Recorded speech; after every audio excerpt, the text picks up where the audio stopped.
Assalamualaikum warahmatullahi wabarakatuh. Perkenalkan, nama saya Nadia Napoleon dengan NPM 191111000353. Saya mahasiswi PGMI kelas H semester 3. Dalam kesempatan kali ini saya akan mempresentasikan jurnal yang berjudul Pandangan Metodologi Filsafat Pendidikan Islam. Baiklah, yang pertama ada filsafat dalam Islam. Di tingkat epistemologis dan ontologis, Al-Quran adalah referensi utama agama Islam.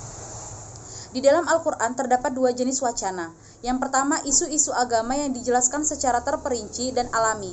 Masalah ini bersifat konstan atau tidak berubah-ubah, seperti kewajiban sholat, zakat, haji, puasa, dan sebagainya. Kedua, persoalan-persoalan yang berubah-ubah sesuai konteks, ruang, dan waktu, seperti isu-isu kehidupan sosial, politik, ekonomi, pendidikan, dan lain-lain. Pemikiran dalam Islam terbuka untuk tiga dunia. Yang pertama, iman, pikiran, dan realistis. Ketiganya dikomunikasikan satu sama lain. Oleh karena itu, kita harus memahami filsafat dan pendidikan dalam konteks Islam, serta logika berpikirnya. Menurut pandangan Iqbal, pengetahuan diperoleh melalui pengalaman. Semua pengalaman itu nyata. Seluruh pengalaman meliputi persepsi, akal, dan intuisi. Biasanya manusia memperoleh pengetahuan melalui indera, akal, tetapi selain dua fakultas tersebut, terdapat fakultas ketiga, yaitu intuisi atau pengalaman religius. Kemudian yang kedua ada pendidikan Islam dan tinjauan filosofis. Sebelum menjelaskan tentang definisi pendidikan Islam, di sini akan disampaikan beberapa definisi pendidikan menurut para pakar pendidikan. Umumnya beberapa pakar pendidikan barat memberikan arti pendidikan sebagai suatu proses. Tepatnya proses menjadikan manusia menjadi lebih baik dan tumbuh ke arah yang lebih optimal. Pendidikan sebagai proses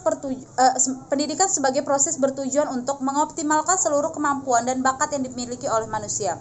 Optimalisasi tersebut dapat ditempuh dengan cara pembiasaan, latihan, praktek yang berkesinambungan. Pendidikan dapat dikatakan pula sebagai pembiasaan itu sendiri. Dalam proses pembiasaan terdapat sarana-prasarana yang dibutuhkan guna menunjang proses pendidikan.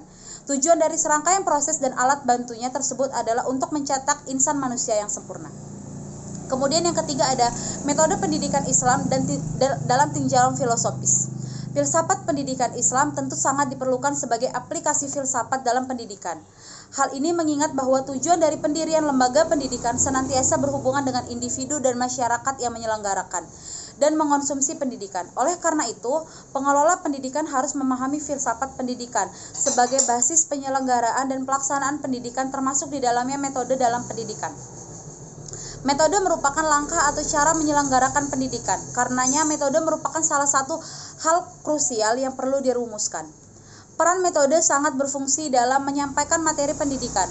Namun demikian, sejalan dengan pandangan Al-Quran bahwa manusia memiliki potensi yang luar biasa, baik dari jasmani, jiwa, akal, dan pikiran.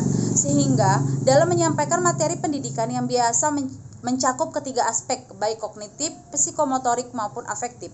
Tentunya diperlukan pendekatan dengan metode yang berbeda-beda, sesuai dengan kebutuhan dan lingkungan yang mendukung tercapainya keberhasilan proses pembelajaran bagi peserta didik.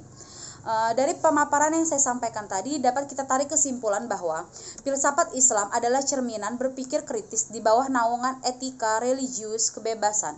Berpikir manusia ditujukan untuk membangun kehidupan di muka bumi menjadi lebih baik sesuai dengan kehendak Tuhan. Karenanya, seluruh potensi manusia yang meliputi rasionalitas, empiritas, dan spiritualitas harus dikembangkan secara harmoni dengan porsi yang seimbang. Karakteristik filsafat Islam yang demikian menjadi landasan pengembangan dunia pendidikan. Pendidikan harus menjadi dunia produksi yang bekerja untuk mencetak insan-insan kamil yang memiliki keseimbangan antara rasio pengalaman, indrawi, dan spiritual. Berbeda dengan dunia pendidikan barat yang cenderung timpang, dan tentunya ketiga potensi tersebut harus dikelola secara seimbang dalam dunia pendidikan Islam. Baiklah, demikian yang dapat saya sampaikan. Apabila terdapat kekurangan, saya mohon maaf. Kepada Allah saya mohon ampun dengan mengharap ridha Allah. Billahi taufiq wal hidayah. Wassalamualaikum warahmatullahi wabarakatuh.